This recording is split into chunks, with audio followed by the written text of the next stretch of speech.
Pierre Noguet, bonjour. Vous êtes un serial entrepreneur extrêmement investi dans l'entrepreneuriat. Est-ce que vous pouvez nous expliquer un peu votre parcours ?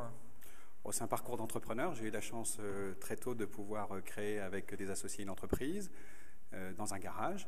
Ensuite, elle s'est développée.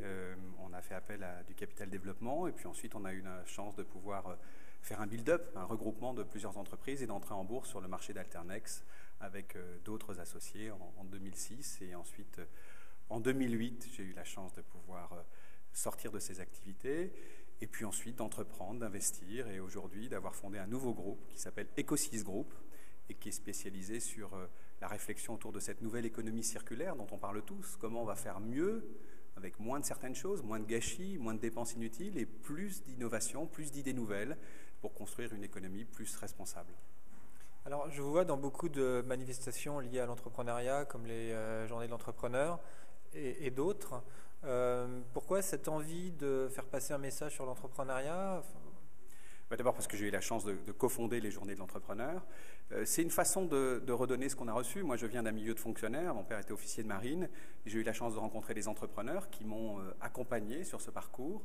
Et quand vous avez eu cette chance-là, vous avez envie de la partager. Et la mission des journées de l'entrepreneur, c'est donner à tout Français, mais aussi à toute personne qui a envie de prendre son destin en main, la capacité d'entreprendre avec les autres et pour soi-même. Donc c'est une grande joie.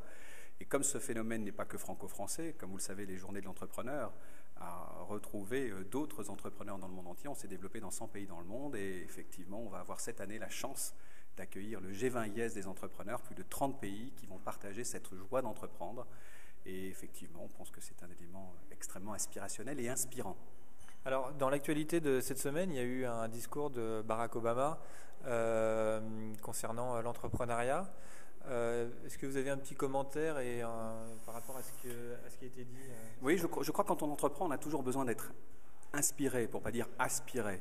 Et j'ai eu la joie d'écouter, comme beaucoup peuvent le faire sur le net, et d'écouter le discours de l'Union de Barack Obama. C'est tout à fait intéressant de voir comment les Américains sont capables de se réinventer, de se remettre en cause. Et effectivement, le discours de l'Union porte sur la notion d'inspiration pour le futur, l'innovation pour le futur. Et moi, je suis convaincu que notre pays, malgré ce qu'on peut entendre dans beaucoup d'endroits, est en train de se réinventer. Je pense que nos investissements d'avenir, les 35 milliards qui sont en train d'être mis sur la table, sont des éléments extrêmement inspirants pour toute une série d'entrepreneurs innovants, de grandes technopoles, de grandes universités qui sont en train de se poser des questions, mais aussi de toute une génération d'entrepreneurs qui ont envie de réinventer le futur, de penser une économie différente, une façon de raisonner autrement, pour qu'on puisse... Moi, j'aime bien ce que disait Nicolas Hulot. Il est pourtant très critiqué sur un certain nombre de sujets, mais en tout cas, il disait une chose. Il va falloir qu'on partage nos richesses.